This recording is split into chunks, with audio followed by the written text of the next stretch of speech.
Dubai is set to host more restaurants per capita than New York City, and catering to palates as diverse as the Emirate itself.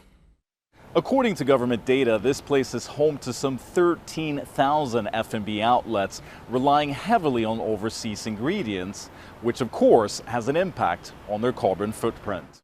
But this Mediterranean-inspired restaurant, recognized by the Michelin Guide, has reimagined that process, looking inward, while many competitors import food from a world away. Because it was a homegrown concept, we wanted to dedicate parts of our menu to local ingredients. We started looking at the 1,380 kilometers of coastline to source fish and seafood. Based in Dubai's financial center, Boca tries to source as many ingredients as possible locally and has reduced the use of high carbon footprint meat like beef while measuring sustainability across the entire operation, even staff transport. We have 1,001 of things to do on a daily basis in restaurants. So if it's not embedded as a systematic process in the individuals, then it's meant to stay as a box-ticking exercise or a one-off task that you will soon forget. And these efforts are paying off, with Boca receiving the top prize at the Gulf Sustainability Awards and hailed the UAE's most sustainable kitchen.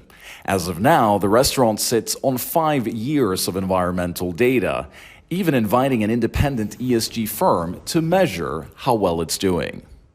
So we received a list of probably 1,000 items, and we started looking at them and categorizing them, segregating them into dairy products.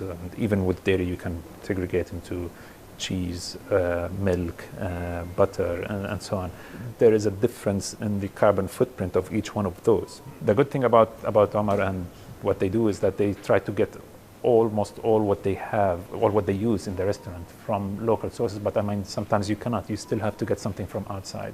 And when that's not possible, the team tries to source from neighboring countries such as Saudi Arabia and Oman, while its coffee comes from just across the Red Sea, offering a blueprint for how other UAE restaurants can help the country reach net zero by 2050, which will require a significant cultural change. So Omar, I don't know how, but accidentally found me. Genetically, almost all coffee of the world comes from Ethiopia. We were the closest that was sourcing from the region and supplying. So it was a perfect marriage. And while shipping coffee via Djibouti takes about a week, Boca's greatest challenge is balancing the 3 P's of sustainability: people, planet, and profit. So in order for us to run a sustainable operation while still maintaining sound business models and a successful operation in this extremely competitive market, I think will always be a big challenge for us. A balancing act that, at least for this restaurant, starts with the idea that you cannot change what you do not measure. Jim Stenman, CGTN, Dubai.